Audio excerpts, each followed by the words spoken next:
Hello and welcome to episode 84 of the award-winning combat sports podcast, The Boxing Show, with me, your host, Rob Tebbutt. As always, let's remind everybody to please like, comment and subscribe. Turn your notifications on for more boxing content. Now that's out of the way, I'm joined by the usual twosome this week of Mr. Barry Jones and Mr. Andy Clarke as we review this past weekend's boxing and look forward to this weekend's boxing. But before we do that, how are we doing, guys? Barry, I see you're subscribing now to the YouTube channel just while we're getting going. What YouTube channel? Turn your notifications on for more boxing content, Barry. I don't even have a fucking DAZN subscription. I can't even say the word, that's why. Yes, he does. He does really. I don't. Anyway, see, Barry's story. I don't. I actually generally, at the minute, He's busy. don't. Barry's busy. So I'm not busy. How are you getting on? I'm getting the ratings up, so I don't forget. Okay. I'm good. Yeah, had a nice weekend. Went to watch a bit of cricket on Friday, and then yesterday I went down to the Pedro Club because James Cook was having the 9-night celebration was going on there, which is a Jamaican tradition where 9 days after somebody passes away, they have a celebration of their life, basically. So I went down to that, and yeah, it was amazing.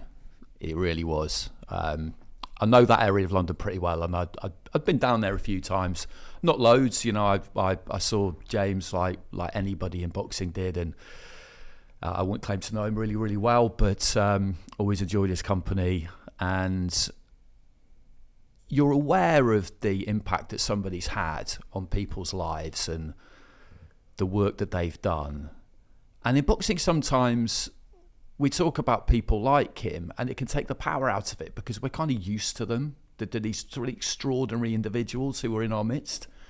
But I went yesterday, and as soon as I turned to go down Rushmore Road, bang, just people in the street everywhere, hundreds of people packed out, and it just reminds you that the impact that some people have on generations of people in their area it's pretty incredible, actually. You know, there were little babies there were people in their 70s and 80s there, and everybody would have had a story and a connection, and I'm just really glad I went. I didn't stay for a long time, but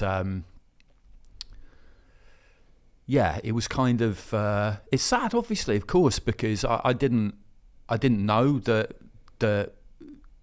I didn't know what was going on. I saw him Eubank Ben Week, and I thought he kind of looked like he always did, but clearly that wasn't the case. So it was a bit of a shock when we discovered that he'd passed away, but it was kind of an uplifting experience yesterday, just to see what a difference somebody and a place like that can make to a small corner of the world, but one where he will never be forgotten. And it's funny because in an era now where everybody seems to want to go global all the time, you just think to yourself, the way you make a difference, whether it's selling tickets as a fighter or anything, it's your own backyard, isn't it? You know, if you leave that a better place than you found it, then, I mean, how many people can really say that? It's not just where he's from. I got to say very quickly. I've never been quick. First of all, you ruined all my jokes I had. But you still make them. Yeah, I'm coming. Yeah, wouldn't be as funny now. No, but before I did this job, after I boxed, I used to do stuff in schools, self-esteem through sport, and it was boxing training for kids who were struggling in schools. And I did a few different areas around my sort of area, different boroughs, and for a little while we were taking kids to his gym, like travelling. It was a bit of a travel to get there, but it was worth it. And he was brilliant with them. Like, he literally, I was meant to just use his gym. He ended up doing the sessions because he was better with the kids than I was. And hard to believe, but he was. But so I play golf now, and I'm a member of a golf club. I'm very posh, and the kid behind the bar there was one of the kids. He's a man now, but he was one of the kids who. So this is probably about 18 years ago. He was one of the kids who was taken down to James's gym. Now, you won't know James. You won't remember James from Adam, but he had an effect with him. Because this kid hasn't got I mean, I don't know what, like, he's in his late 20s, early 30s. I don't know what he's going to do with his life. I'm not saying he's going to be a banker and be a millionaire, but he's not selling drugs, he's not beating people up, he's not robbing, he's not stealing, he's working. Do you know what I mean? And James had an effect there, and he didn't even know it. And they won't even remember each other. No, they wouldn't know. They would walk past each other in the street and not even know each other. But I took him there, and he had an effect. And so it's amazing how much it spreads, that like making an effort. And he didn't get paid for it, by the way. I did. I mean, do you know what I mean? He didn't get paid. Of course you can. I mean, they might give him some money for his gym, but not. It wasn't going in his pocket. It was going to help fund stuff for other kids. I mean, they're special. They're a special breed of people. Not to that extent, but I went to the Haringey Box Cup on the weekend, working, not for nothing again. But the guys there organising it. I was told you don't realise how unique it is, people like you, to make an effort for all this. I mean, they go, loads of people help and all, it's just a big effort, but it's worth it. I go, but like, I wouldn't do it. Would you do it? No, I mean, I went and coached in Newham for a bit, but that just reinforces the fact that I did that for one season, and it was one night a week, and I probably went, say, out of a potential 40-ish times, because it would close during the holidays, say 40 times, I probably went 20 times. So I managed to find one evening every 2 weeks for it. And I looked at everybody else there, they're there every night. It's mad. They're there every night. And I looked at it and just thought, this is absolutely mind-blowing that you're prepared to put this amount of time into something. Into other people. Other people's kids, isn't it? Yeah. It's just madness, isn't it? That's what it is. But there are people around who are prepared to do that. I'm not one of them. No. And I will be totally happy to admit it. And no one would think you were, to be honest. No. You got that middle class up, looking down at people, like attitude about you, that people like you in the trade, but no one really wants to be around you. And no, but you're right though. They're special people. They don't do massive like pow, or like things like win world titles and all that crap. But they're special people because they don't realise they don't realise what they're doing, how important it is. They don't realise how much of an effort it takes to do it, because they just do it like almost like a secondary thought. Like, I got to do that today. Yeah, it's instinct, isn't it? Yeah. They're in it, and it's not. Most of them working in the day. Yeah. By the way. And it's not for attention, and it's not for likes. It's just what they do. And James was one of them. How good he was as a fighter, which was exceptional. He was one of them. By the way, he could have won a WBO world title, and he didn't want it because it was very early in its day, and he sort of turned it down. So he would have been a world champion. Now that would have been worthwhile, but he said no. But he won a European title instead, which is in that time was a lot better. So yeah, good fighter. Well, I mean, it's a somber start to this week, but no, very well said. And we had kind of as a community, really, we had a pretty rough few weeks with quite a few, didn't we? We actually had a few people say, "Oh, you didn't mention this." George O'Connor. George O'Connor was one of them. Even going back to George Foreman, like 6 weeks ago or whatever it was. It wasn't that long ago. And I understand that it's not generally part of the format, not for any particular reason. No, yeah. I'm not saying we kind of like, we don't do that kind of thing, but I went yesterday. It would have been mad not to talk about it. And Barry obviously went to the Haringey Box Cup. Too many fights, man. I mean, it's brilliant. It is with so many rings. So you're watching a fight, and then you hear whoa, and you go, whoa, what's that? And you're watching that, and then you go end up watching that fight, and you go there. And I mean, but some of the fights were brilliant, and and also you're watching them. And then you turn around, and it's like a mob behind you. They all stood up. You know, when you're watching a good fight, they all stood up watching it. And they weren't always heavy. Always the super heavyweights. It was like two young kids, like juniors, and having a war. And then all of a sudden, they were just watching it. It was really good. It's really fun to go and watch something, isn't it? Where there's no replay screen. No, you have to watch it. You have to watch it and like concentrate on a fight and watch it, because otherwise, like you say, you've just got your head on a swivel responding to stuff, but you won't see it because something's happened, but you're not going to see it because there's no screen to watch it on. There's no replay. It makes you doing the Grand Prix this week easy, Barry. It's easy work, isn't it? It's only 16 fights, isn't it? For each day, only 2 days, so it's not so bad. But it's a beautiful venue, but it's up a hill. Up a fucking hill. I mean, it was a nice day. So I got off. So I had to catch about 15 trains in a boat. It's not the easiest place to get. And then I get off at Alexandra Palace Station.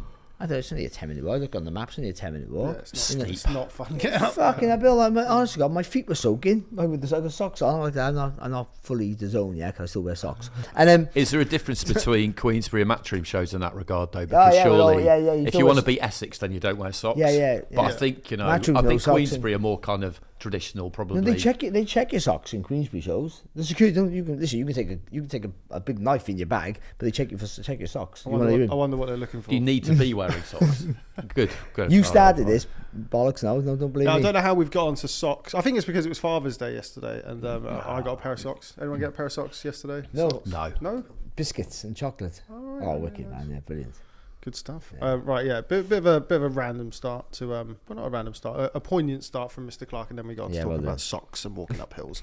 But there was some boxing, some professional boxing this past weekend, although it was in the wee hours of the morning. Barry Richardson Hitchins made the first defence of his IBF super lightweight title at the Madison Square Garden Theatre in New York, and really did what I think we all kind of expected him to do, and that is dispatch of George Kambosos in emphatic fashion. I think we all said last week he'd stop him.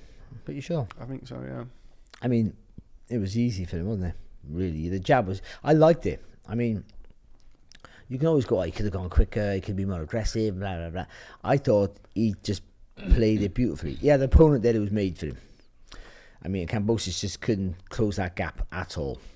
But the jab was really good. The straight shots, he just waited. All he had to do was keep popping that jab, make Kambosos like jump in and then just crack him with the right hand. And every time it was an easy night for him. And he boxed so well. He was really disciplined, composed, and then when he had a chance, he put his foot on the gas. The body shots were really good. Obviously, finished the fight. I mean, he was good. I thought it was really, really good performance. A proper professional performance for your first defence. That's the sort of performance you want against a big name who's not really up to it anymore. I don't think. Certainly at your weight. And the build-up was good. It was a little bit spicy, and it was an easy night for him in the end.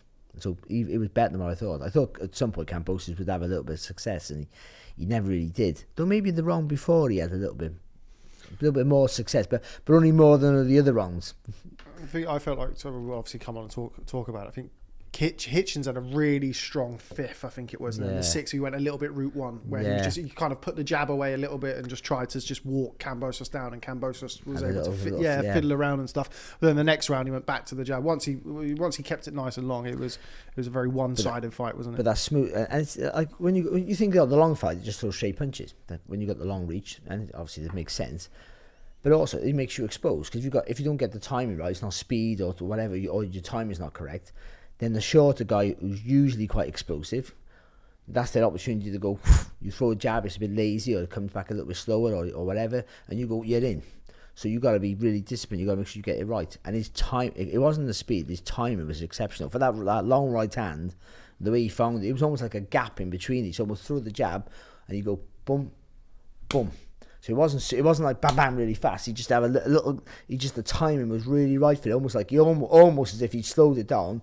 And Kambosos, I wasn't watching it that intense. Almost like he threw a jab, waiting for Kambosos to do something before he threw the right hand over the top. Maybe the hand was dropping. I'm not quite sure.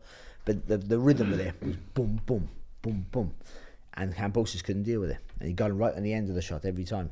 I thought it was a really good performance. And a sellable performance as well, I think, because again, it's a good name. He tick off. He was dominant. He controlled it. I mean, you've got to make him uncomfortable, haven't you? You've got to make Hitchins box at a higher pace than he wants to, and Kambosos just couldn't do it. Andy, we spoke about it. It's kind of been a recurring theme, really. The post Josh Taylor at his pomp era, 140 pounds, has kind of had a few, I wouldn't say false dawns, but there's been a few changes of belts, and it's really kind of not had that person lay the flag down, as it were, as the number one in the division. Do you think Richardson Hitchins did that at the weekend? Possibly. It was a really good performance. He was just so sharp all the way through, wasn't he? And against someone like Kambosos, he will keep coming, and he's looking for just some kind of encouragement, isn't he? And some kind of suggestion that there might be a bit of weakness in you, basically, if he keeps coming, and he just didn't get a glimmer all night long. And we talked about it before on the pod, where Hitchins, when he was on the outside of the whole kind of scene, he was clamouring for an opportunity, and he was always adamant that once he got it, he would show everybody. And fair enough, he is showing people. You still feel like at that weight that that Lopez is the guy, isn't he? I mean, he has to be because he beat Taylor, and it was a good performance. He was one of the few who really performed in Times Square. But I mean, that's definitely something you'd like to see. But he was there at the weekend, wasn't he? Yeah, and strange dude. Says some really strange stuff. He does. I haven't noticed.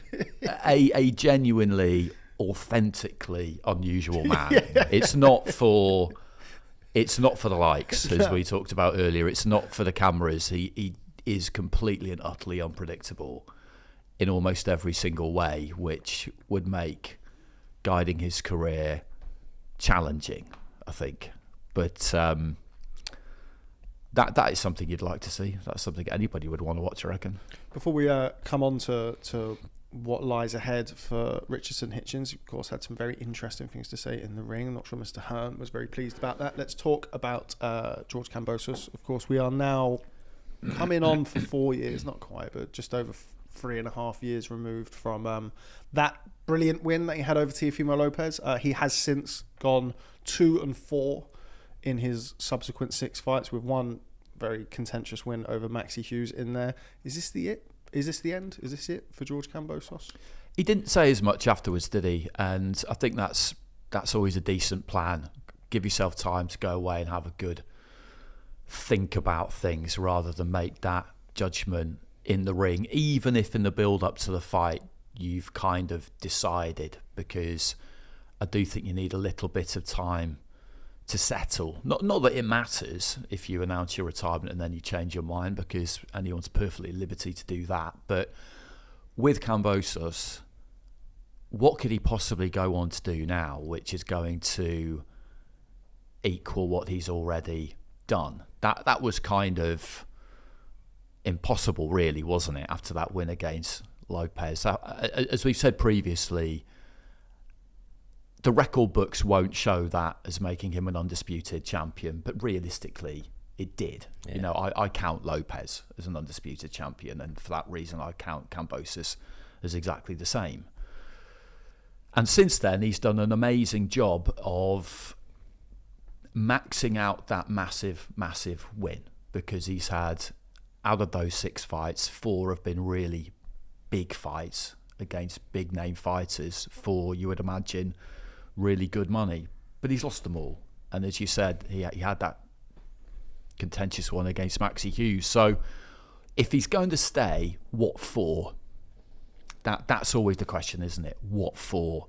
Unless, of course, he just still wants it in his life. He wants that regime of fighting in his life, and maybe he wants a couple more and wants to say goodbye in Australia. That's possible. I don't have any problem with fighters continuing, because it's a short career, and if they want to keep doing it, then why not keep doing it? But at the same time, his days at that level, I think, are over. And when you've been up there, it's probably pretty difficult to keep plying your trade at a lower level, to be honest. Barry, there's kind of the level below that. It's kind of where I was going to come on to next. Does Kambosos now stay in there to become, an opponent for an Adam Azim or a Dalton Smith or somebody like that? Because the money's not big enough, I don't think. I mean, he's earned good money, haven't he? I mean, more than what he probably thought, or more than.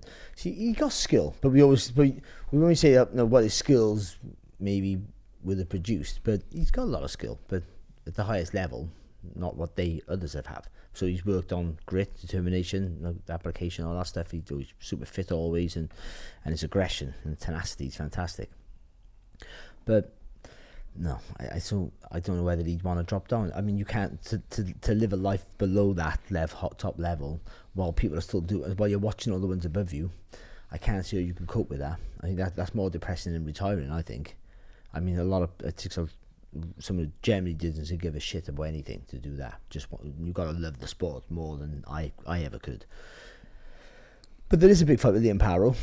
Maybe they have that in Australia or something like that. That would be a good fight, maybe. And then he says goodbye if he can get that sort of fight. But otherwise, I don't see what's there for him. To be honest, I don't see at this weight division and at this age that he's competitive really anymore. I mean, he's just too small for this weight. For his style, is like getting at you.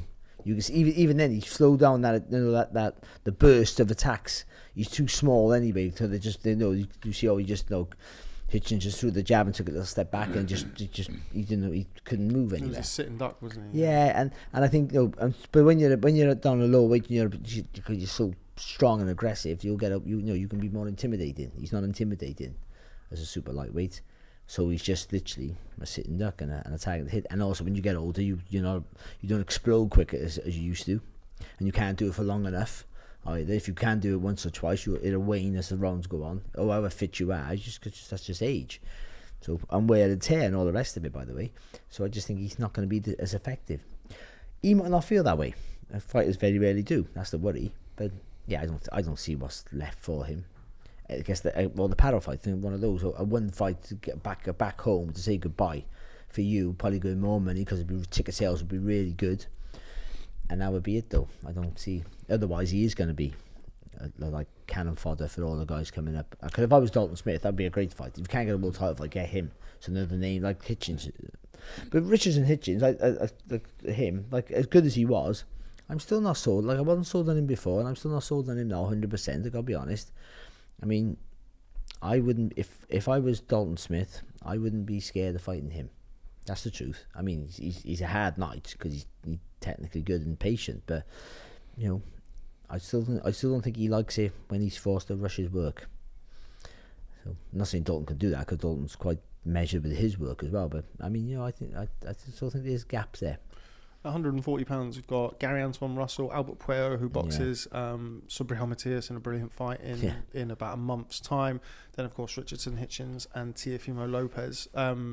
I'm assuming you agree with Andy that Lopez is in at number one, but Hitchins and Puello, Russell, they're all kind of a similar sort of level in the sense of yet to have that real... Don't know how good they are. Yeah, really, that real standout marquee. Arguably, Puello has beaten Gary Antoine Russell. He had a close fight with Sandor Martin. Yeah, you just tend to think him because he's not technically as good, so you tend to think he's the weakest link. And he's the least known as well, isn't he? So it's which is not... Yeah, but... And Teofimo Lopez is the most talented by far. And he's the better fighter because his resume is better. And when he's on point, he's brilliant.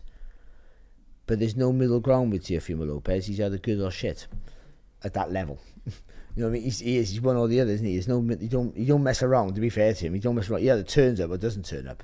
There's no like, I could have done a bit better. It's like, I should have done a lot better, or look at that with him. He's either wow or, oh, fucking hell.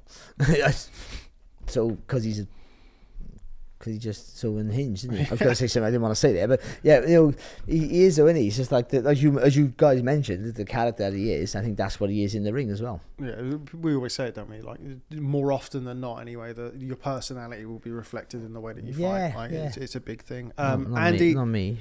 Andy, after the just as well.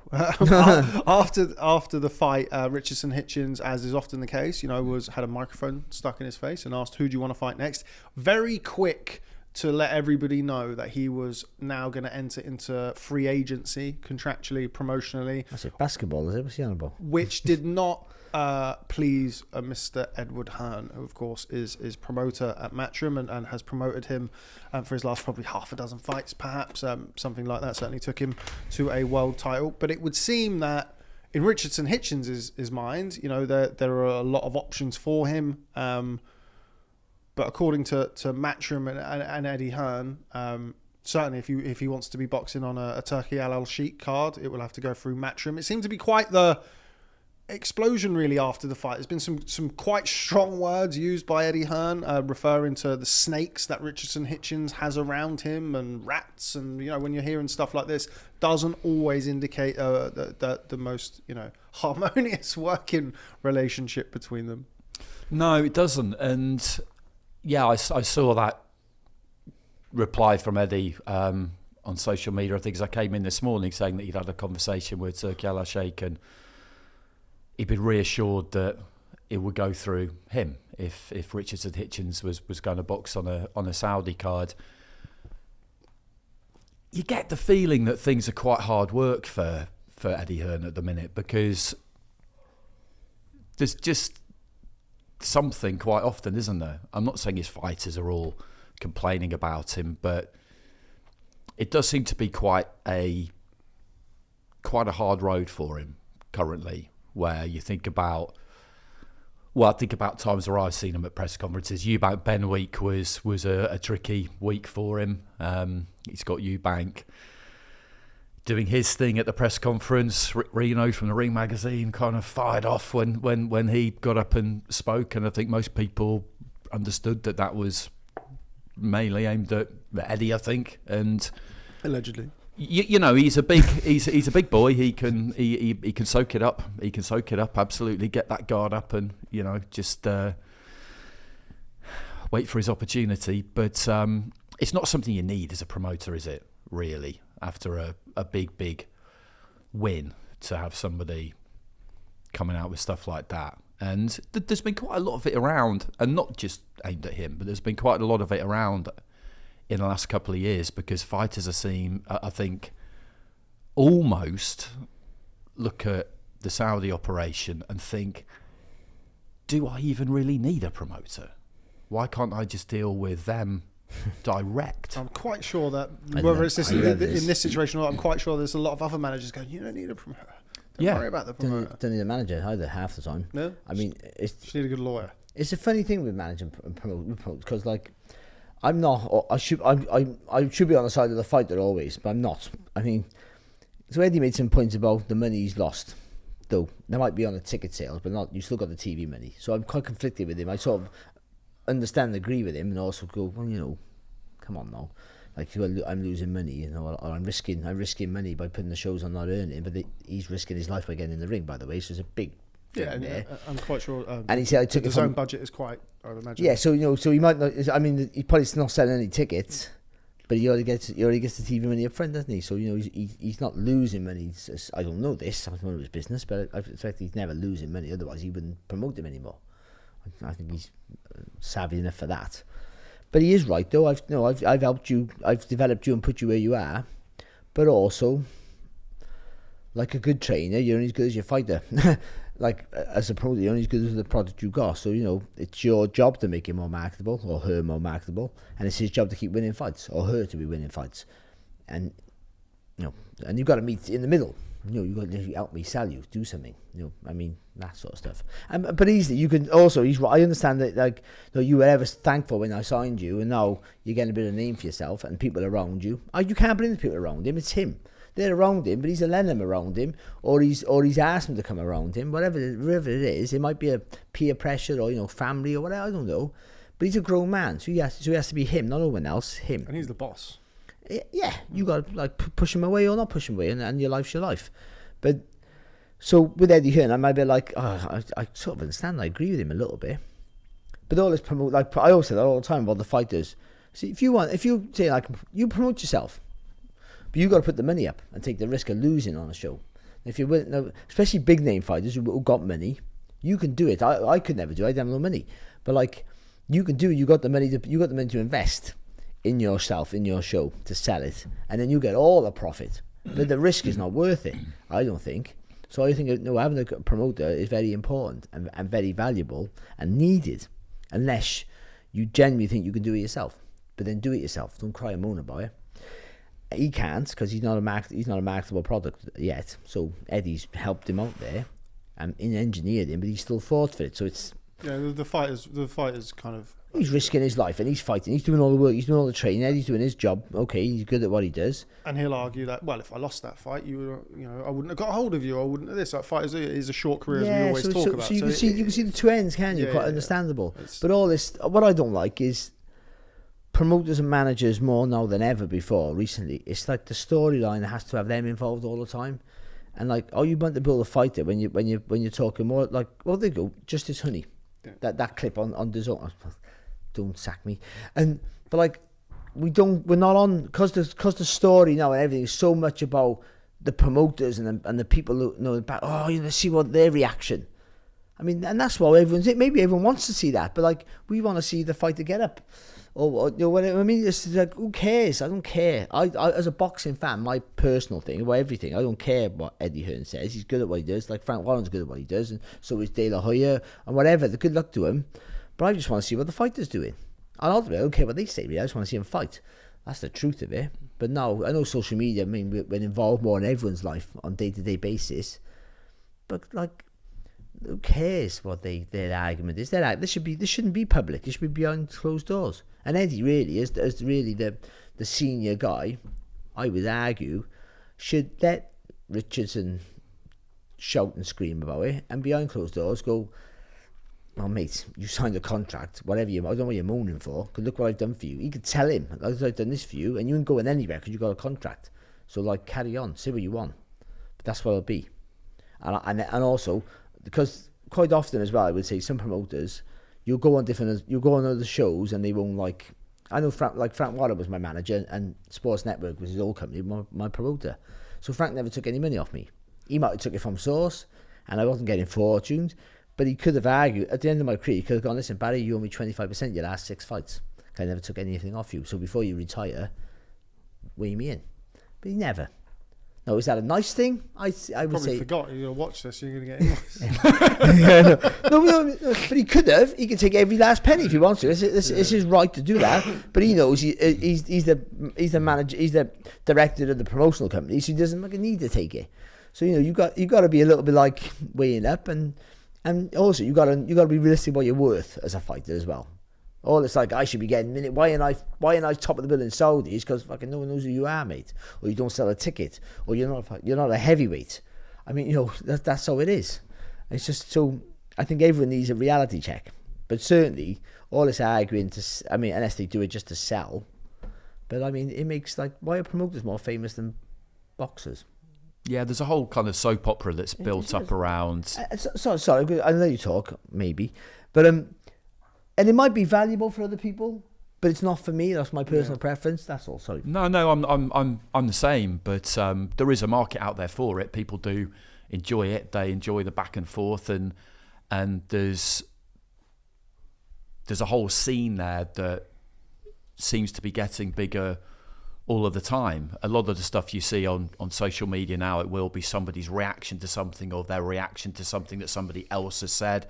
And a lot of the time it'll be promoter versus promoter, managers involved. And it gives the sport a kind of day-to-day narrative, if you like, that people seem to quite enjoy. It's not really, for me, it doesn't irritate me. It's just, I don't really see the point of me investing my time kind of working out, so what did he say about what they said? It's not, luckily for me, job-wise, it's just not really important. I just wait and see what fights actually do happen and then what happens in the ring. But linen gets aired in public now, doesn't it, in a way that it never used to. But interestingly, not everybody does that, because you look at PBC and you look at Al Heyman, and Al Heyman is still this figure who never ever says a word to anyone ever.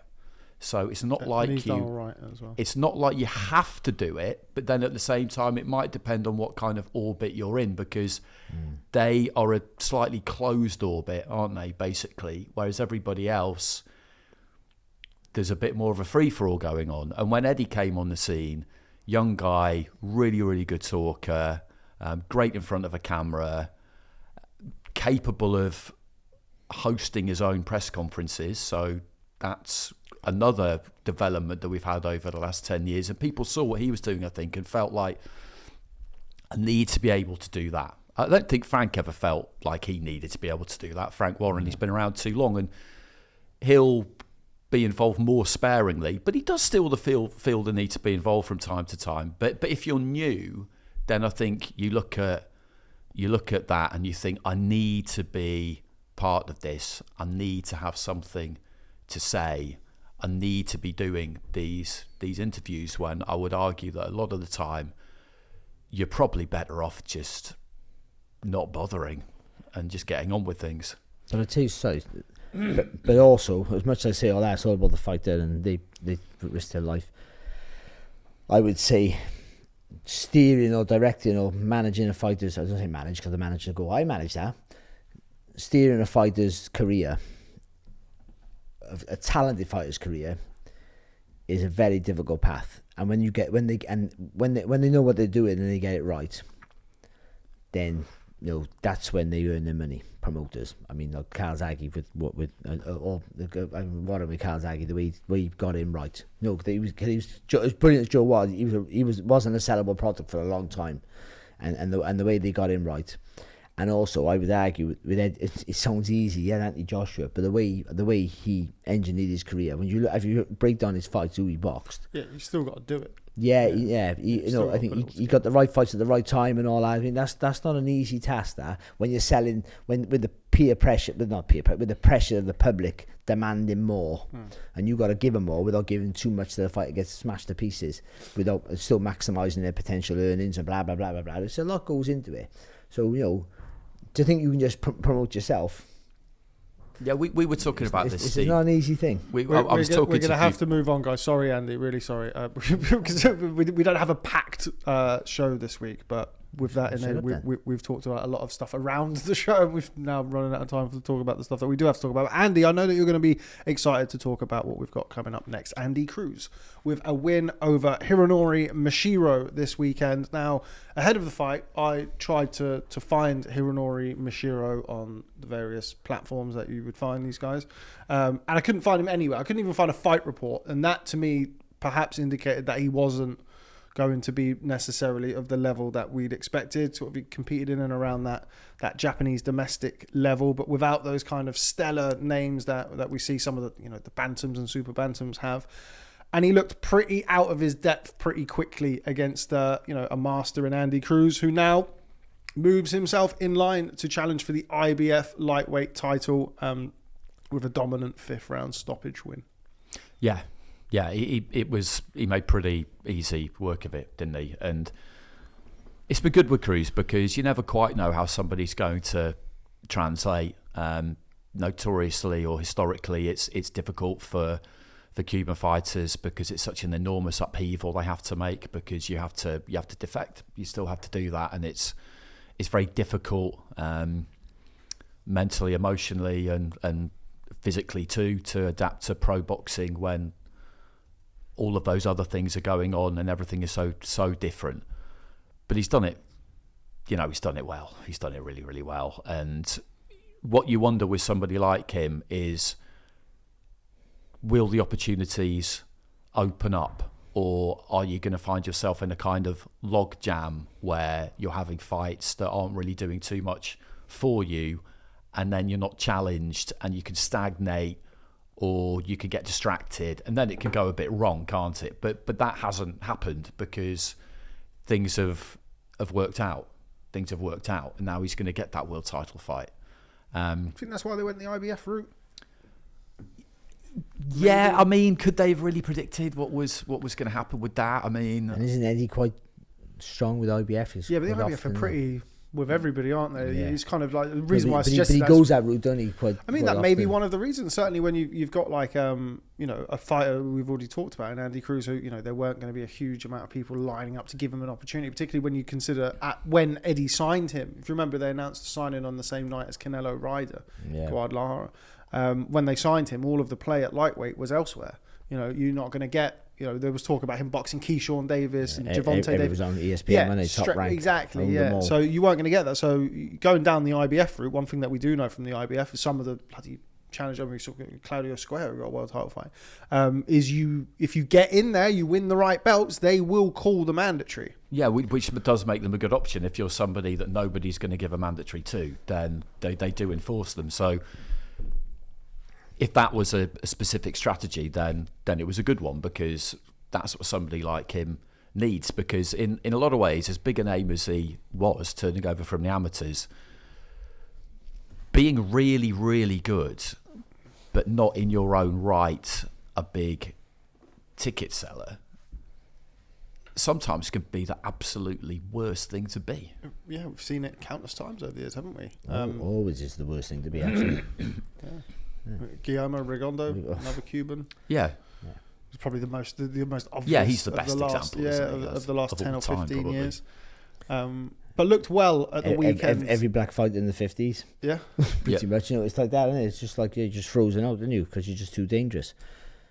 But at the weekend, Barry looked well against, admittedly, I didn't feel at the time, the stiffest of opposition. No. But he got rid of him the way that, just through the motions. Yeah. I think he found him very easy to hit, didn't he? In like the second round, yeah. and then after that, it was pretty easy work, wasn't it? Yeah, it was. Yeah, he needs a test. I mean, like a lot of Cubans, they will just coast because they can, because they're so good. So they'll unless you give them a test. Unless they got their bee in their bonnet or something, then they'll just coast. And he sort of did that. He had the guy who couldn't just nowhere near his level and just picked his punches where he wanted to do, quite comfortable. Didn't really do anything dramatically brilliant as he can. Just went through it quite pragmatically and wiped the floor with him. Really, quite comfortable for him. Now you think you gotta get that fight. I'm not sure Muratalla is the one to cause him problems. Really, so but and that division now is a little bit. You still got Shakur there and Javante. I still don't know what the way Javante Davis is. No, nor me. I mean, he'll be fighting at lightweight. I think that August the 16th is the date they're talking about. 2 months from today, him boxing Lamont Roach again. Shakur Stevenson and William Zepeda. Yeah. Shakur's the full WBC. He got the interim champion there, boxing July. shortly. But yeah, I mean, no Keyshawn Davis anymore. Obviously, the WBO is now vacant. Lomachenko's retired, which means Muratalla is now, of course, as we mentioned, the full champion. But like, when was it? 18 months ago, it was like, every champion was like, 135 to 135 and 140, we mentioned it earlier on, like 140's had a few dawns of the last year, 18 months. We've gone, this is the hottest division. It's like, well, actually he's going to box at 144 and now he's up at welterweight and now again, he's lost and it becomes, he's blown the weight. It becomes difficult to place them. How do you feel, Barry, Andy Cruz, Raymond Muratalla fight goes? Raymond Muratalla 23-0, decent fighter out of the Robert Garcia gym. No, he's good and he's explosive and he looks physically strong.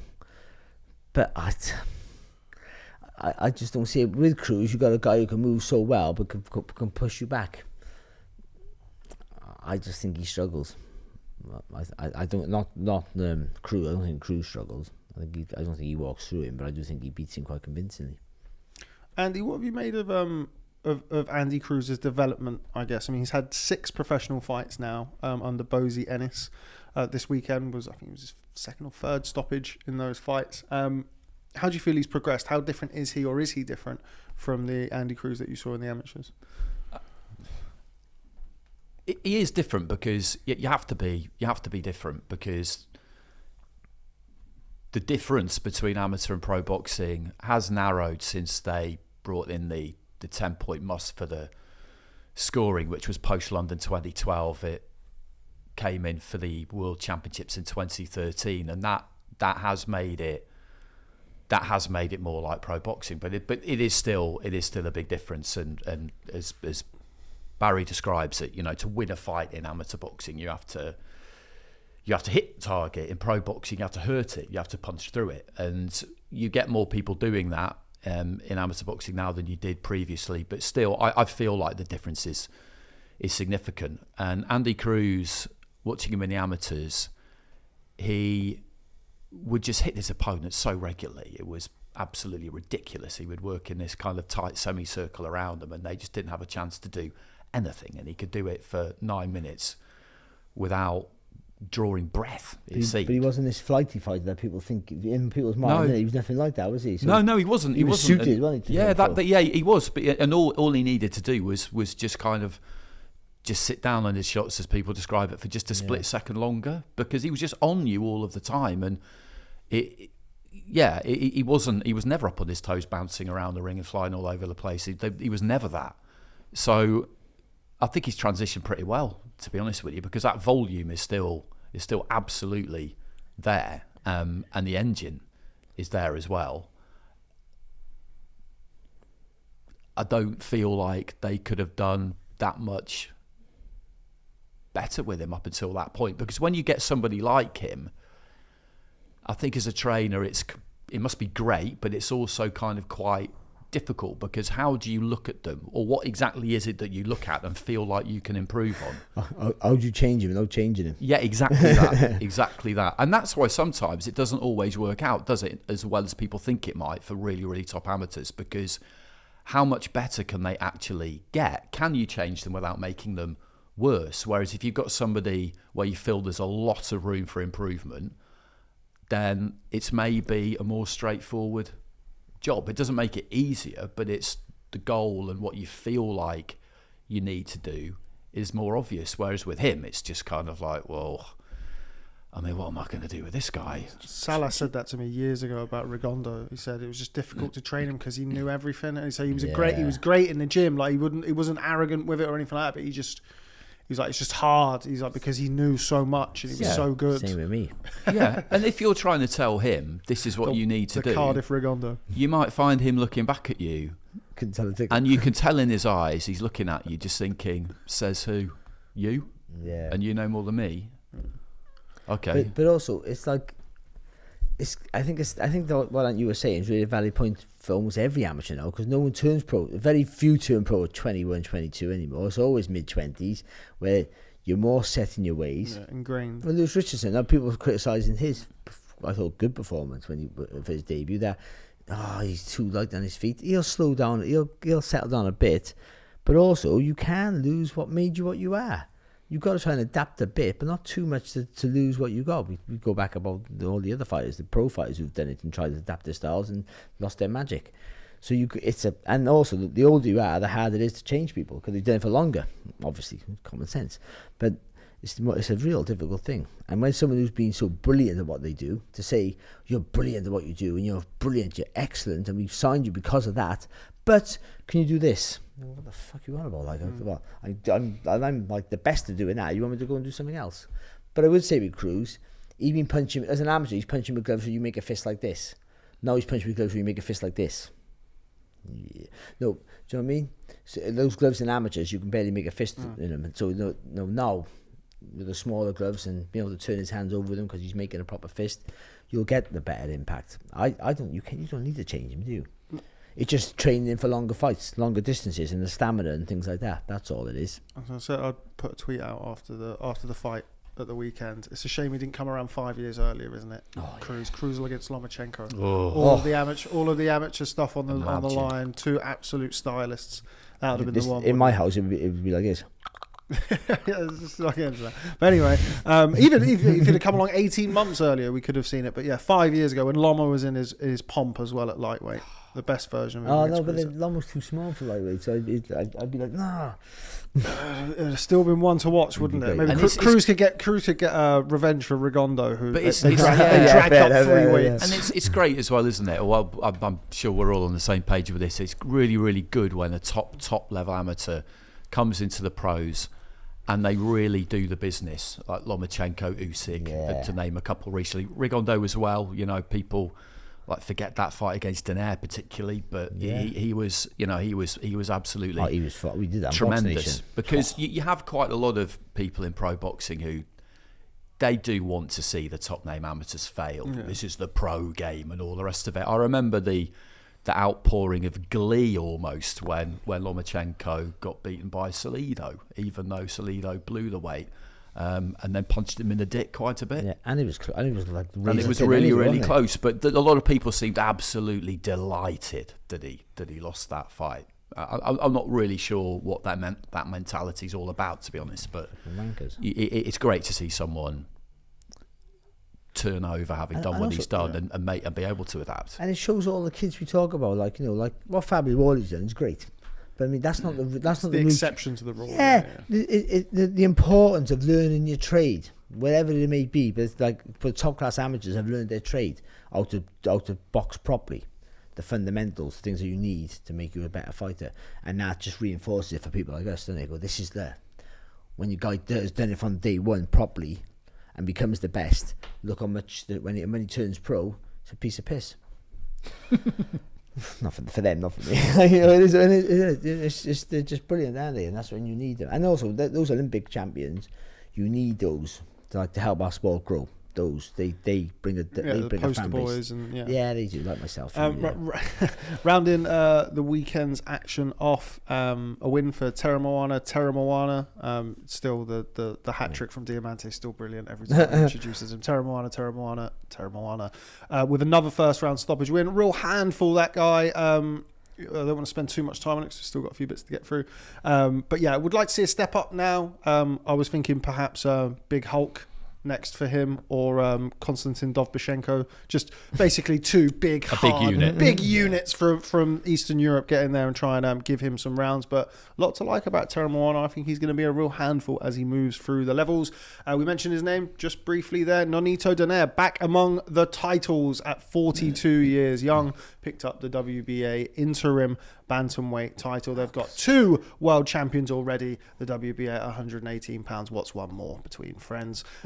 Won an 9th round technical decision, beg your pardon, over former Sonny Edwards opponent Andres Campos, who of course was unsuccessful for the IBF flyweight title a couple of years ago. I mean, Donaire, legend as he is, I'm not sure where that ranks on his list of accolades throughout his career, but a win for him nonetheless, as was a win for Juan Francisco Estrada. The Mexican legend returned from his stoppage loss to Jesse Bam Rodriguez with a unanimous decision win over 10 rounds. I think maybe that could be something that we see in the future. Nonito Donaire against Juan Francisco Estrada. I'm not saying I like it. I'm just saying it could happen. The thing is, it would be a great fight to watch.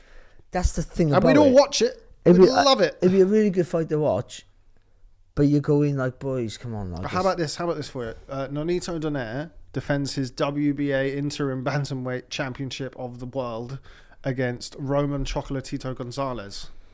Even that's a great fight to watch. I don't want to see him fight anymore. He's so conflicted. They're going to keep throwing these at him. Nonito Donaire against Bam Rodriguez. Again, I don't want to see it because it hurts Bam. I think it hurts Bam because of it. You go, actually, you're going on old people's home bullying people. That's what it looks like. I mean, he's not. He's brilliant, isn't he, Bam? And anyone says any different, I can't do anything about it. You'll be in for 10 rounds of punishment. Great fighters who are not what they were, fighting each other, absolutely fine. Yeah, up for that. But put them in against the fresh young current king of the hill. Yeah, difficult. Bantamweight not quite so appealing. See, Bam and Estrada was okay because Estrada's aged better than Gonzalez. Though I think Gonzalez, even though Estrada's 3-1 against Gonzalez I always think is the better fighter. Of all that generation of the 4 kings of the Superflies, in my opinion. But he aged worse because the way he fights, there's more miles on his clock. But Estrada, the way he fights, he was a fresher. So when he boxed Bam, I had no problem with that.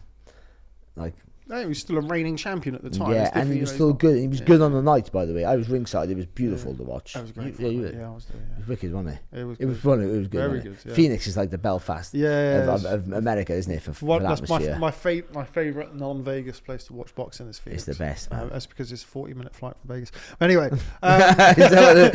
you did go. You were going. I did afterwards. Yeah. So transparent. Bit of work, a bit. It was pointless fucking now, mate. But anyway, sneak in a quick 26 hours of gambling. Allegedly. Anyway, moving on, and let's look at this weekend. We have about 40 minutes or so to look at the return of Galal Yafai as he defends his interim belts all over the place. His WBC interim title against Francisco Rodriguez, Barry, in Birmingham. I'm expecting a really good fight here. Galal Yafai, of course, coming off that very impressive stoppage win over Sonny Edwards before Christmas. But don't be fooled if you're looking at Rodriguez's record and think this is an easy touch for Yafai, because it's not. See, people go, look at his losses, who he lost against. Like, you look at that, okay, fair enough. Forget about that. Just look how many punches he throws. I mean, I'm not sure if I've seen a fighter. He's just non-stop. But he makes loads of mistakes as well by that. No, former world champion. But I wouldn't say he's at his peak. But he squares his feet up a lot. And I always think against someone like Galal, who hits incredibly hard, at this stage of his career as well, I think if he hits him square, I think Galal might get the stoppage, I mean, he took Nakatani 10 rounds. He did, yeah. If you have a look at some of the... We'll just run through... years ago. run through some of the losses. So he had a loss over 6 rounds in 2012. And then since then he got stopped by that Roman Gonzalez fellow who was pretty decent. That's ages ago, though, isn't it? Again, a long time ago. That's 2013. Then he lost in 2015 twice. He lost to Donny Nietz, who's obviously a real good fighter as well. Moses Fuentes, again, another guy who's been around top level for a long time. And then his other losses were to Kazuto Ioka and Junto Nakatani in 2021 and 2022. So he's lost twice in the last 10 years against those two. Yeah, against those two. I tell you what, I watched Nakatani, but he took some right hands off Nakatani. I mean, anyone who can go 10 rounds with Nakatani in the last 3 or 4 years. He took the shots as well. It's not as if it was like he was slipping and sliding. He's not a slipping and sliding sort of. He does roll into shots, to be fair, but he's not the most elusive attackers to hit. He just hustles you. But you have to take some solid. I mean, at the end, he was at the end of the shots in Nakatani as well. And that, to me, signals only one thing for this fight. And we know what Galal Yafai brings to the table. He is, while obviously crafting himself as a pro now, unbeaten in 9 fights, he still does have that straight out of the gates, ferocious from the first bell. That obviously served him so well as an amateur. Yeah, and I do think this is a good fight for him. And as we've been talking about, his opponent is very, very experienced. He'll have to really earn it. But I think he will. And I think he'll look good, because I think the timing for him has been good.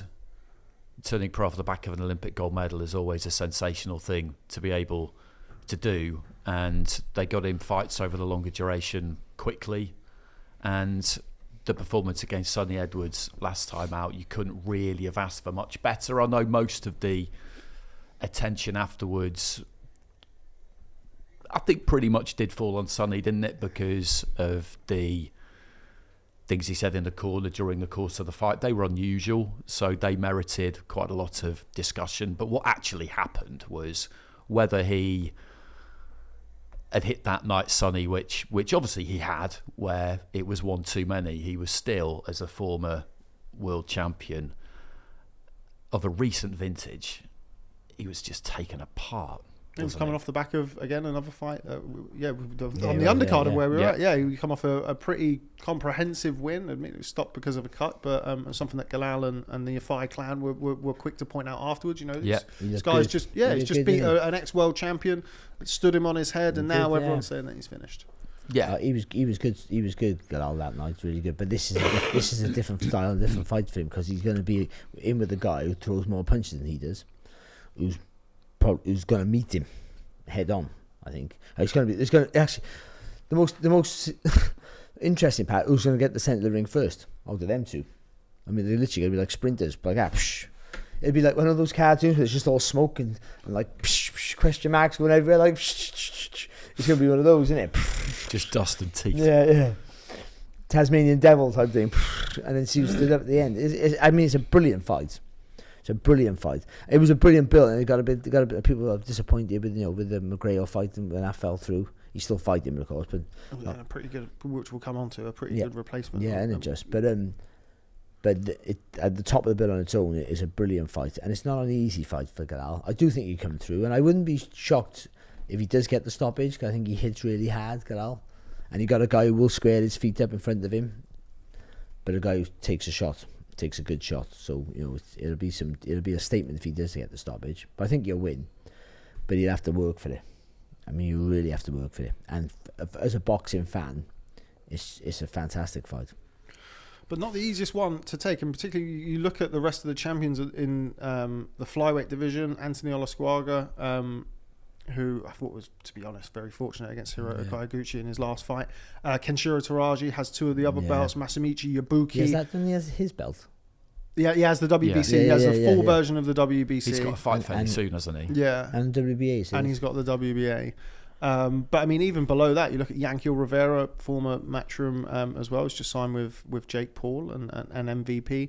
So there's quite a few in and around sort of circling. But Yafai can't afford to take his eye off the ball here because, I mean, those are massive fights, particularly the Kenshiro fight. If you go over and you box him in Japan, that's a big fight. But if he takes his eye off the ball, Andy, he may not get there.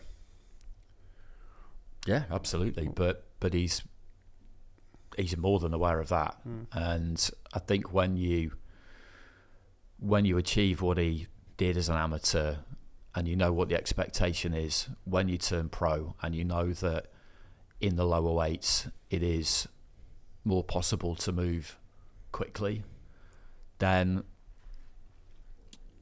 in a sense it's not like being a heavyweight, but at the same time a defeat's not terminal, because you can quite quickly get back up towards that top level with a good win. But that's not part of any plan that he's got. And his age as well. Yeah, exactly.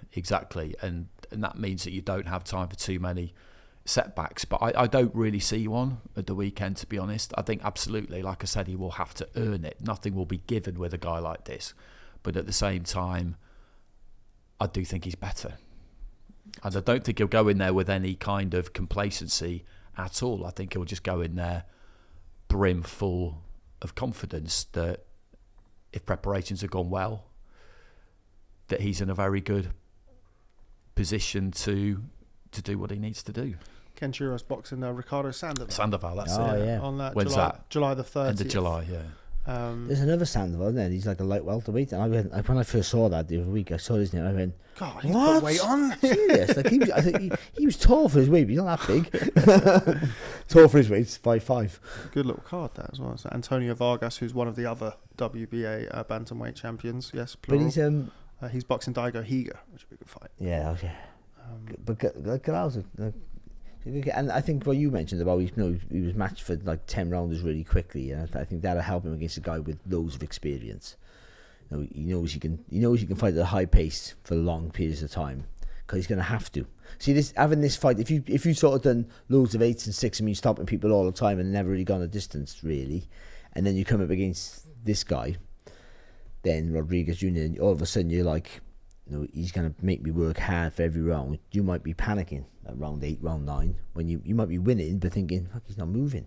He had that fight against, it was in Dubai, wasn't it? Yeah, against Abu Dhabi. Gohan Rodriguez Garcia. That was a close fight. And then he had that fight. He won that fight, though. It was just a close fight. It was a close fight. And then he had that other fight where he went to 10. Again, that was in, because I was at that fight. It must have been the Edwards Rodriguez fight. Yeah, it was the Edwards Bam fight in Arizona, where he boxed up Rocco Santamaria, the big guy that he boxed, the massive Mexican. Yeah. And after 5 or 6 rounds, you can see with Yafai that he's obviously he comes out all guns blazing, and he's kind of conditioned to get his work off. But after 5 or 6 rounds, this could be interesting at the weekend. Like, it could be. But he'll know where he is, and that's the I mean, yeah, that's true. But you got a guy who's probably naturally smaller, who's going to be at him all the time. Who's again, there's just no signs that he can still take a punch and still can work at a high pace, because he can. But still, Galal will have. It's sometimes that mental stimulation, because you'll see him, you'll be knocking him back. Even though, if you're not hurting him, you'll be knocking him back, and that'll give him enough, I think, to keep him, that mental stuff to keep you physically stimulated. I don't know if that makes any sense. Yeah. Just keeps you going. But you're right though. Yeah, I think he'll have to manage his output a little bit, I think, because he can be ahead, but he won't have to go all out unless he's looking for the stoppage, and that's risky. That is against a guy who's got a good chin. Yeah, but I fancy him getting it. I do. I don't know why. Once by Prime Chocolatito. Yeah, but a long time ago. But I just think the way he squares his feet up, maybe and I'm banking on just this stage of his career against Galal, who's like really big strong for his weight, that he might just catch him square and not really knock him out, but knock him down and maybe hurt him, and then just overwhelm him with punches and get a typical British stoppage. But I never got any of those. Well, we'll wait and see. But looking forward to that action-packed, as Andy should be, the British welterweight title offering. Conor Walker against Liam Taylor. Obviously, Conor Walker, on the back of that remarkable, miraculous, Fabio Wardley-esque win over Harry Scarf, makes defence against Liam Taylor, who's sort of been in and around that sort of level for a while now. Are you expecting, what are you expecting from Conor Walker against Liam Taylor? I think you've got to make Conor Walker the favourite, but at the same time, I just wonder with Liam Taylor whether there could just be a really big performance there, just waiting to come out, because he has had a frustrating time of it. I seem to remember his name appearing on preliminary cards I got sent by Sky for quite a while, fights that then actually didn't end up happening, and a lot of the time they were eliminators and stuff like that, and then they'd fall by the wayside. We did see him against Avanesian, of course, which was, I think it was the first Boxer show on Sky, actually, so that would have been October 21, and that didn't last particularly long. But Avanesian, as we know, is a really, really good level fighter. So I'm glad to see Taylor get the opportunity, because he seems to have, he's been around for a long time. Yeah, he boxed for the British before, didn't he, against Chris Jenkins, and the fight was a technical draw due to a clash of heads. No, Chris Jenkins fight, isn't it? Was he cut Chris Jenkins? Yeah, That's the first.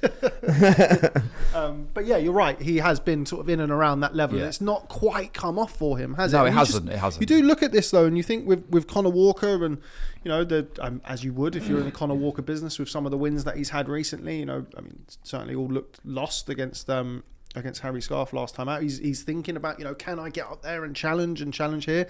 And as you said, it could be, if Liam Taylor turns up, it could be the night for him.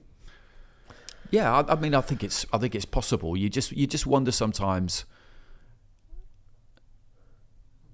You can make a strong argument that it's Walker's time, and that Liam Taylor has missed the boat, basically. But I just wonder whether there could just be that big night could just be in him, because he's stuck at it, but it has been frustrating.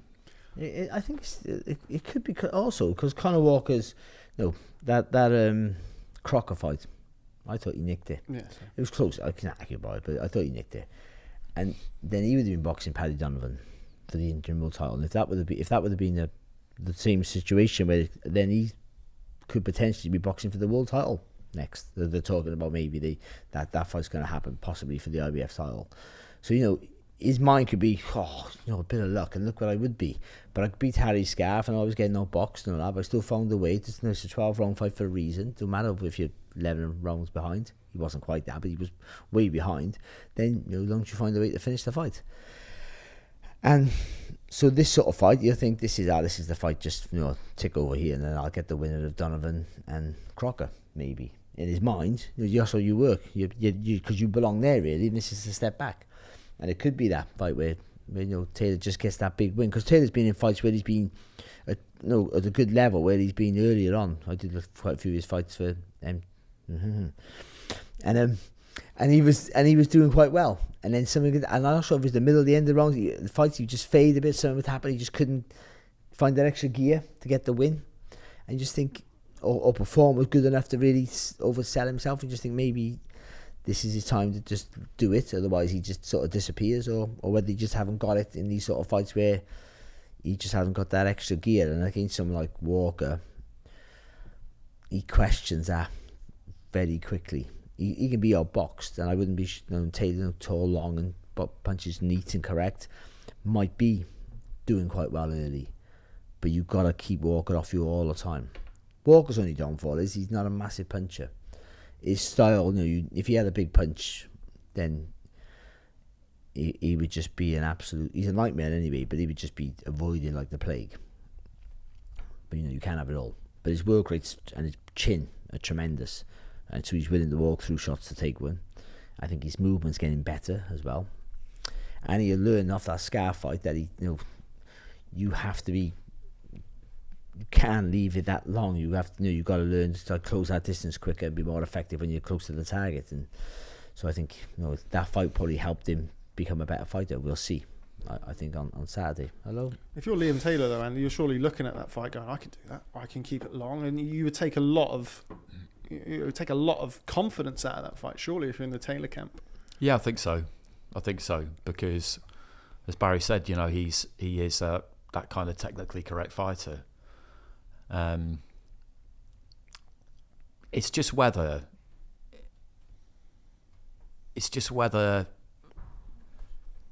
he's kind of stagnated to the point really where he's lost those gears, and that's a difficult question to answer. It's kind of impossible to know. He might not even really know himself. Yeah, I mean, the argument is I'm not sure whether he ever had those gears. That's the thing, you know what I mean? But you don't know until you're forced to find out. The thing, so sometimes, when I say about going for the gear, he had to do it himself. Against Walker, he will force you to do it. Yeah. So sometimes that's what you need. It's better something to bring it out. Yeah, I know exactly what that's like, because the way I box boring, I would, like, if it hit me one, I hit you with 2, I'm happy. So, I'm not going to hit you with 3. I've hit you with 2. I'm 1-0 up. Fuck you. But I mean, so like, but then when you get someone who just goes, relentless, then you have to throw 6, 7, 8 punches. And they force you to do it, and you can do it then, but you won't do it unless you have to. And maybe it'll be that. But Walker will ask the question every round, so you tend to think, and also momentum and all the rest of it is in his favour. So you tend to think he's the one with more to lose. So there's more jeopardy for him. But actually, he's the one more to lose because he's the one who they're looking for bigger things, and he's the champion, of course. But for Taylor, where does he go if he loses? This is it. Really, isn't Yeah. it? No, we can remember seeing him box. I mean, he's talking about he's like my age, for God's sake. But but all the people watching on Saturday, except for his friends, will know who he is. That's the truth of it. So this is for him. This is like, I've been boxing at a good level domestically for a long time, but no one will even know who I am. So this is my chance to give it to you. So like, if you got to come in, but all you got to come in is fit and disciplined. Because you lose your shape against Conor Walker, he's going to beat you up. That's just a fact. But he's not a KO artist. So if you keep sharp, you can block those shots, and you won't be panicked by the punches, the power. I don't think. When you start losing your shape, then you take him flush. Then you feel it. On top of it. Yeah. It's a good fight. Those 2 fights alone make it a good bill. The third fight. Live on the zone. The third fight. Keep my job for another 6 months. There we go. The third fight would have been a really, really good one. We've landed on a pretty decent one in replacement, but unfortunately, Shabazz Massoud having to withdraw from his bout with Peter McGrail. We were all looking forward to that one. But you're not Baluta. They're quite familiar with him at the Everton Red Triangle gym, Andy. Everybody's favourite mental Romanian away fighter is back at it again with the opportunity to add another Liverpudlian scalp to his ledger against Peter McGrail. Good fight, interesting fight, but it is a shame that we don't get the Massoud fight. It is a shame. It is a shame, but as replacements go, they don't get much better than this guy, do they? And you think about the run he's had that we've really been aware of, probably goes back to his fight against Michael Conlon, and then since then, really, David Oliver Joyce. Yeah. The result, of course, Oh, yeah. The results have been mixed, I guess, but the performances have been very consistent. So you feel like you know what you're going to get from him. And as you say, Brad Strand and Andrew Kane, he's taken both of them down, hasn't he? So there's a bit of history and marketability, if you like, for him as an opponent for McGrail. You look at it for McGrail, and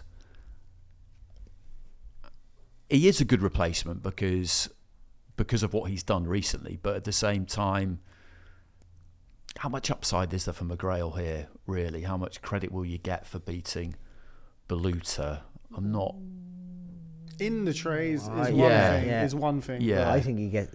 Yeah, sorry. Yeah, I think if he beats him, I think people go because I don't know where I get this from. It started with the TJ Dehenny win, didn't it? It wasn't a David Oliver Joyce win. But anyway, McGrail's brilliant to watch, and it's not the O'Quinn fight. It was O'Quinn, wasn't it? Rather than just Quinn. Yeah, it wasn't just that. We were there. We were there for that, weren't we, as well? We've been some places. Huh? That was a bad knockout, that. Yeah, but he was dominating. Yeah, but he was boxing pure. I mean, I feel like blame because the commentary with the Americans. I was going, watch this kid now. You got to watch how brilliant he is. He's like, his judgment of distance, his concentration. And as I was saying it, he go crack. He walked onto a shot, and then he was asleep. Well, he'd completely dominated, hadn't he? And he was going through the repertoire, and he was closing in to finish the job. Fair to O'Quinn though, he sat. When you look back, he sits right back on the back foot, really low, and just he sort of seen it. He must have seen the gap, or not seen the gap. And thought, I just got to fucking swing here, and he went caught him with a peach of a shot. But before that, I don't know whether I'm talking on my back end, and I hope I am for his. I'm not sure he holds a shot great anyway. McGrail, I've seen a few of his fights. I think he's been buzzed. I mean, listen, we all get buzzed. You buzz and you carry on. He's still won fights, but I think he's get buzzed. But just the way he moves, because he always does something after. It's got him up and against the level of opposition when it's happened. Certainly once I've seen it, that I think he's got away with it. And I wonder with someone like Baluta who will just keep coming on and swinging over the top. Like, I can see him knocking McGrail out. I mean, you wouldn't... The safe money is on McGrail having a hard night, but ultimately his movement around the target, that semicircle we talk about all the time on the body, he's as good as anybody in the UK at that. He's brilliant. Bump up, he's there everywhere, boom, everywhere. And I think this is the featherweight now, isn't it, this fight? I think that's helped him move up in weight, because I think he's got to be more purchase in his punches. So added with that beautiful movement, he's brilliant to watch. But he's not unhittable. And also with Baluta, whatever round you're in, he can put his foot on the pedal. He's there for the duration, and if you slow down, he makes you know why. He doesn't give you an easy. You don't have an easy second with him. It is at super bantam. It's a super bantam, is it? Well, might even be worse. Yeah, I think so. I thought featherweight. He's not a big fella, McGrail. He just his last fight was a feather, wasn't it? I think super feather because of the leg. Because Reece Edwards came in late. Yeah. But I thought. I mean the one before that in Sheffield, that was a featherweight, wasn't it? When he beat Brad Foster.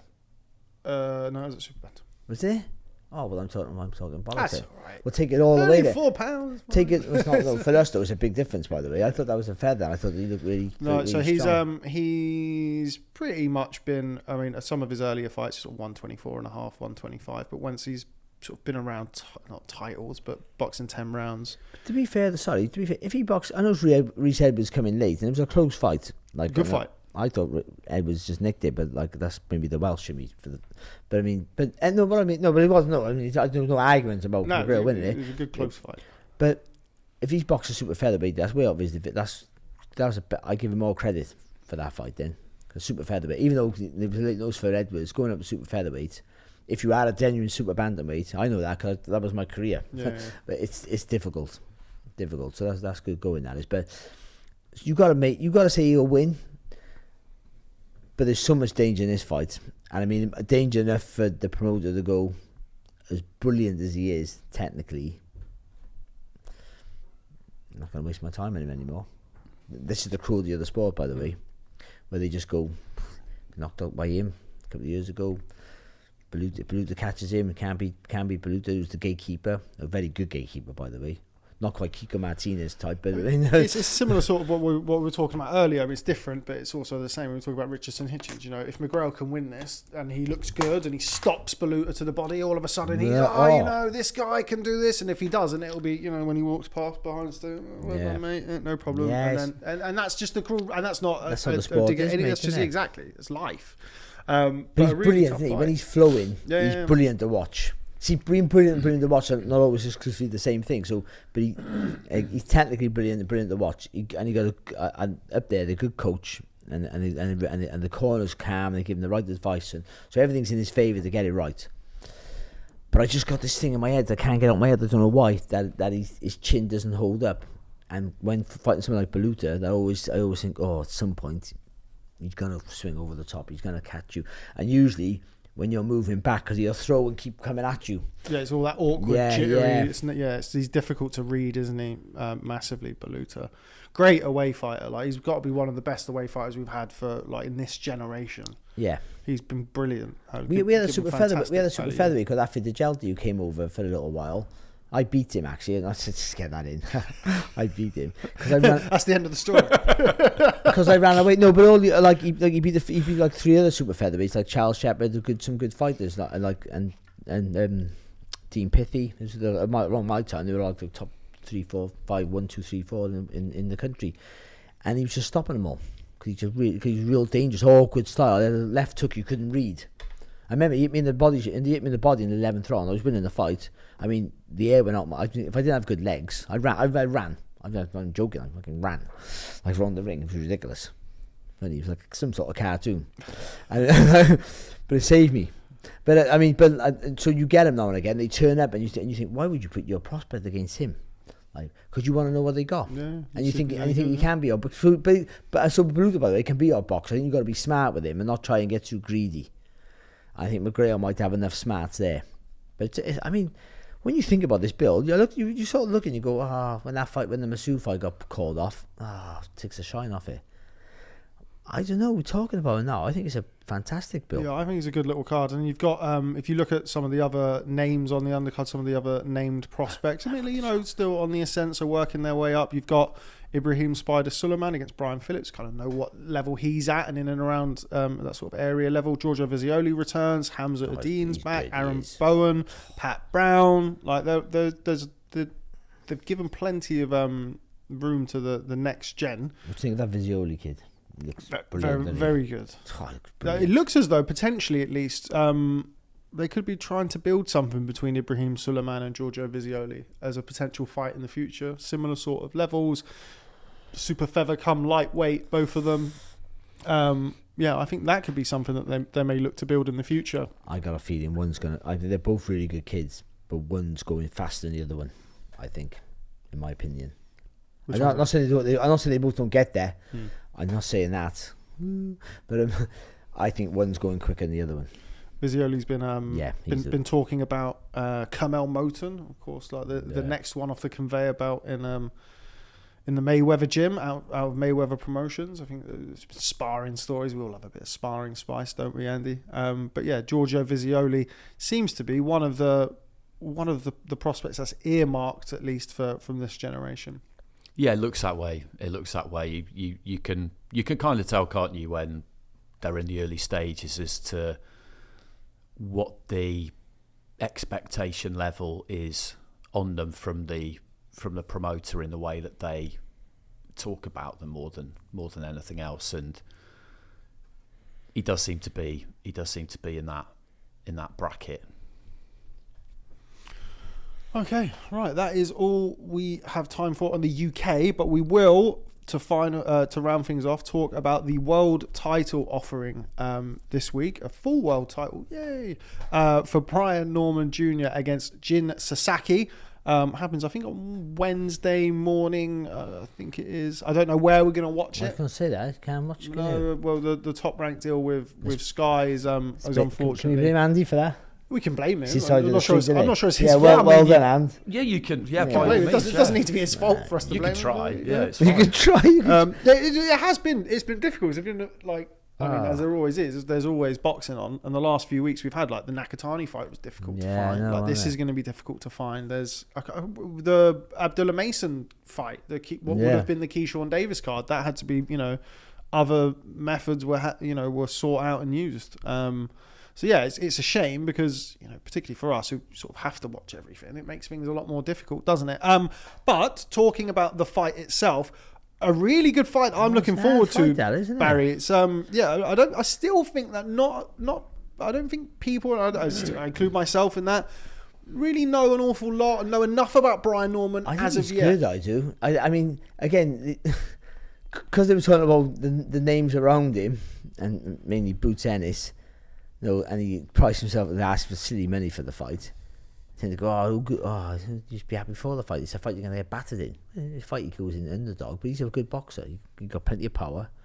I think he got good structures for his work. He got a really good jab. He does a lot of good stuff. A real snappy right hand. But he still fights at his own pace. Because he fights at his own pace.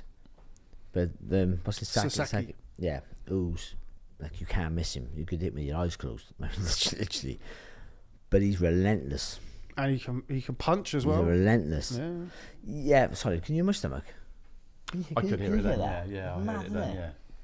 And I don't know why, because I'm eating loads, I'm fat as anything. I'm eating loads of stuff. I don't know why. Maybe it's going, give me more. But so if he can take the shot off Norman, it's an interesting fight. I think that'll be it. I think Norman won't find him hard to hit. He'd be in front of him. But this is a kid, he literally squares his feet up to throw hooks, doesn't he? Like, he literally just goes like this with his shots. Have you seen the Sasaki? Sasaki's great to watch. He just goes wham, wham, and he just brings the one foot after the other foot and just keeps throwing shots and non-stop. But like, But if Norman can crack him with that right hand, we'll see how much power he really has. 'Cause I think he'll be able to hit him. But it'd be interesting to see how Norman's like when he's pushed back and not having to fight at someone else's pace, which he might, if that happens, if he can't cope with that, then he might unravel. But I don't think he will, actually. So it's one of those ones where we'll probably find out quite a lot lot somebody who, as you said, we feel like we don't know that much about. It's going to be a shootout. Like, I don't see how it's not going to be a great fight. I don't see how it goes to the final bell. No. I think someone's getting chinned. Well, I think one's getting chinned, or the other one's just beat up. Yeah. I think if Norman, I know Sasaki looks like he punches really hard. I'm not quite sure. I'm not sure about Norman's punch resistance. A few fights ago, so before he boxed Giovanni Santillan, which again, that came out of nowhere. And Giovanni Santillan, while a decent fighter, his one real win was over Alexis Rocha, who he was in the gym with for years, and they knew each other. And he had a prospect you won quite good, but not yeah, but how good was he? Like he lost to the guy ran on the outside. Anyway, whatever, it doesn't matter. So before he boxed Giovanni Santillan, Brian Norman, so he'd boxed a guy called Quinton Randall, and I watched that fight. I remember thinking at the time, like, I wasn't really sold on this Brian Norman, he's unbeaten and blah, blah, blah. And then he boxed a guy called Janilson Bocachica. I mentioned this a couple of weeks ago when we were talking, and Bocachica had boxed Roy Manvilla and Alberto Palmetta on PBC cards and given a really good account of himself. And I'd kind of earmarked, as often the case, Bocachica might be worth a bet over Brian Norman Jr. And he dropped Norman, I think, in the first round with a long right hand. And Norman was in big trouble and he was badly hurt. And this is, March of last year. And then there was a clash of heads in the second round, and Bocachica had this awful cut that went across his hairline. It was like somebody had scalped him, sort of thing. So he had. It was like he was sweating blood. It was blood all coming down from the side of his face. And then the fight was pulled in the third round as no contest. And I remember thinking at the time, like, Norman is lucky there because he was on his way to getting stopped and blah, blah, blah, blah, blah. Next time that we hear from him, a couple of months later, he goes and beats up Giovanni Santillan for the interim title. And then before you know it, he's the champion because Crawford's vacated. So I still don't really know where he's at. Derek Cuevas, the guy that he boxed in his last fight, I think, with respect to him, I don't think was up to much. I don't think they really expected him to be up to much. I think this is a really dangerous fight for him. Like, Sasaki is very gung-ho and he's there to be hit, but he does carry good power. He puts his shots together well. He commits to every punch. Yeah, and don't get me wrong, he might get laid out inside the first 4 or 5 rounds, but so might Norman here. But you got a good engine as well. Yeah. That's the thing. That's the worry for him. That's why I say, I think one gets, if Norman's power is real, then he knocks him out because he got to. It's just there to be hit. Yeah, or he breaks Norman's heart. The Sasaki fight that I mentioned to you guys before we jumped on, I went and rewatched his fight with Andy Hirioka. Andy Hirioka's like top 6 or 7, I think, now with everybody at 140 pounds. Good fighter. I don't know what Sasaki was like at the weight there. He missed the weight before the fight, and it was a few fights ago now, and he's still only 23. I think he was 19 at the time, Sasaki, against the top guy. He's only 23 now. And he was broken down really and stopped, but it was that where he would kind of lunge in with these hooks and just sort of stand there and go, oh God. But he hasn't changed his style though. No, he hasn't, but but one would hope that, I mean, I hope it doesn't fucking make a difference to me, but like up at 147 pounds, maybe a little bit more stable. Then again, he was dropped by Kaito Obara as well in sort of like a cuffing shot a couple of fights later. But he's not gonna. This is gonna be a fight where we will find out about Brian Norman Jr. See, if someone's like him, so like if he takes a good shot, Sasaki, then when they swing, you got to catch them when you don't expect it. So when they're throwing a punch, they're not expecting you to throw back. That's when you get them. But it's a risk because if you fuck it up, you're taking that shot. So it's like, but also if you let him throw, you tend to think, well, if he swings, I can see the punches coming. So the smart move is to block and counter with the same hand, isn't it? You take the shot, you absorb it, you throw it right down the middle, because you've blocked that, so his hook's still here, so there's an opening there for you to go right through the middle. But if he takes a good shot, he's seeing that punch.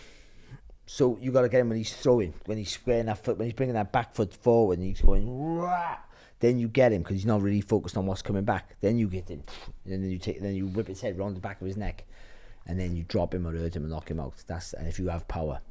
But if you get that right hand wrong and you overreach or you snatch it a little bit, whatever reason, sometimes you can't get it perfect, then you got to take that hook. And with him as well, the chances are, if he throws that hook, he's coming back with the right hook straight away, isn't he? You know, there's always something coming after him. So you've got to do your homework with him. But there are gaps there, and there's not gaps. There's massive. Yeah, his head's that big, isn't he? Like, his head's as big as his body. He's a big. He's there to be nailed by the it's uppercut. A good fight, the shot that Hirooka stopped him with eventually was the right uppercut from the southwah stance, because everything's just over the front foot. He's coming forward, and his head's over the front foot all the time. So my interesting thing is that can Norman cope with the pace, the relentlessness? If you can't hurt him and he keeps coming on, what's he going to be like then? Because I think those shots that Sasaki throws, I think they're quite blockable for a smart fighter. Because they come so wide, don't you they? You can see them coming a mile off. Yeah, and it only gets you when you're throwing, but if you start to tire very quickly, and that's about fighters who used to control their own pace. Then when they're taken out of their comfort zone, how do they react? Quite often, their work gets a bit shabby. And he throws a lot of punches as well. Sasaki, it's one thing like, you know, throwing big singles and 1 and 2 punch combinations. When he puts a third and fourth behind it, for somebody like Norman who doesn't, as you say, likes to box at his own tempo. I think it's a really good fight.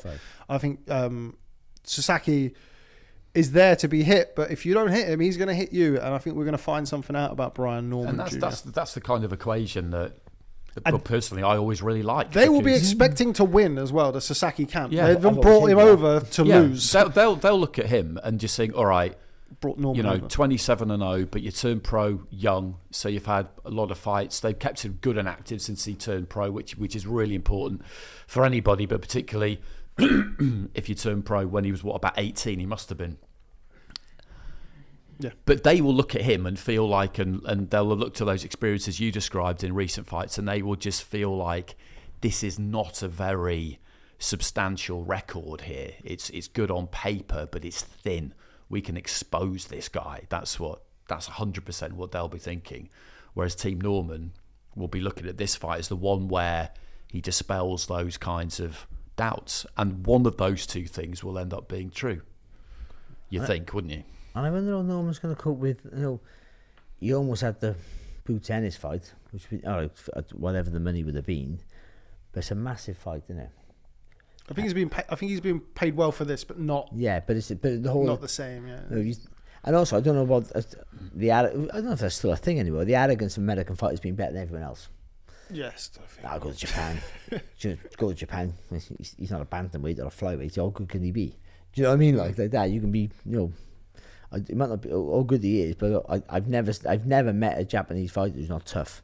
I mean, that's a terrible. Like, don't just put them all in one box, but that's the box you're in. And if you're tough and good, but the way the commission over there insists that you do things, if you get to a certain level, you have to be. We spoke about this, I think, last week. But even with like I mentioned the fight with Sasaki against Hirooka, that's for a Japanese title. Like, that's a domestic level. Yeah. This is a guy. See, I didn't know all this. See, that you had to. There's a proper system. Well, they have rules, don't they? I think it's the first 5 fights you can they give you license to do, roughly what you please, as in get opponents in, that kind of thing. But from that point onwards, they're strict with who they will allow and who they won't as opponents. And whenever you see a Japanese fighter step up to fight for a world title, say they got themselves into mandatory, and you look at them and you might not know much about them, and they might be, say, like 18-3 or something like that. It's easy to write them off, but you just always got to remember and remind yourself that they'll have been matched hard. That's why those 3 defeats, if anything, they tell you where they've been. Yeah, absolutely. We were talking about it earlier with Masamichi Yabuki, who's the IBF champion at flyweight. And you have a look at some of his losses. He's lost 4 times. One of them was after 4 fights against Junto Nakatani. One of them was after 9 fights against Seigo Yuri Akui. Lost a couple of fights later to a decent Cuban, Daniel Matillon. And then lost Japan, to Kenshiro Tamaji. At 4-0, you're fighting Nakatani. Junto Nakatani. And what was he at that point, I wonder? Nakatani was 8-0. Okay, there you go. That doesn't happen often, does it? No. And not quite the same, but the guy who Galal's boxing, Rodriguez Jr., he's had he's lost 5 fights, but look who he's lost to. Yeah, look who he's lost to. Yeah, they're all killers, isn't they? So expecting a good fight on Wednesday, although not sure how or where we'll find it, but I'm sure we'll find something. But that is it this week. That's all we have time for. Thank you to everybody who's stayed by and listened to us talk for the last hour and a half or so, and of course to our esteemed panel of guests, Mr. Barry Jones and Mr. Andy Clarke. We'll catch up with you again next week.